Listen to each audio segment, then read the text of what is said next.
అందరికీ 80వ స్వాతంత్ర్య దినోత్సవ శుభాకాంక్షలు. నా పేరు శ్రావ్య. నేను 7వ తరగతి చదువుతున్నాను.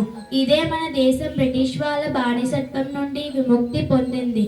కానీ స్వాతంత్ర్యం అంటే కేవలం జెండా ఎగరవేయడం, సెలవు దొరకడం మాత్రమే కాదు.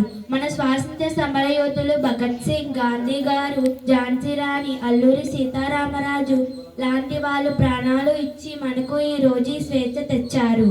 ఆ మహనీయులు కలలు ఏంటంటే ప్రతి పిల్లవాడు బడికి వెళ్ళాలి, ప్రతి రైతు సంతోషంగా ఉండాలి, ఆడపిల్లలు ధైర్యంగా బడికి వెళ్ళాలి.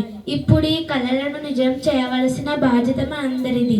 నేను శ్రావ్య. నా కళ ఏంటంటే మన ఊరు పెద్ద బొదిగలం. మనం చదువుకున్న పాఠశాల నుండి కొంతమంది డాక్టర్లు కావాలి, కొందరు శాస్త్రవేత్తలు కావాలి. మన గ్రామం స్వచ్ఛంగా ఉండాలి.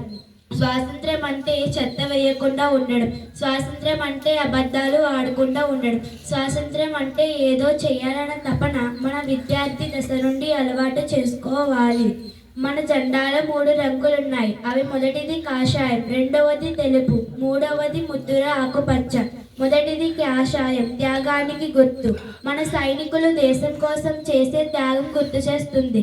రెండవది తెలుపు, శాంతికి గుర్తు, మనమందరం కలిసి ఉండాలవది ఆకుపచ్చ, అభివృద్ధికి గుర్తు, మన పొలాలు పంటలు పచ్చగా ఉండాలని చెబుతుంది. జెండా ఎగరవేసిన ప్రతిసారి మనకు ఇదే చెబుతుంది. బిడ్డ నువ్వు చదువు, బిడ్డ నువ్వు ఎదుగు, దేశానికి పేరు తీసుకొనిరా అని. కాబట్టి జెండాకు వందనం చేస్తూనే మన బాధ్యతల్ని కూడా గుర్తు చేసుకోవాలి. నాకు మాట్లాడడానికి అవకాశం ఇచ్చిన పెద్దలందరికీ ధన్యవాదములు తెలియజేస్తూ నేను ముగిస్తున్నాను. జై హింద్, జై భారత్.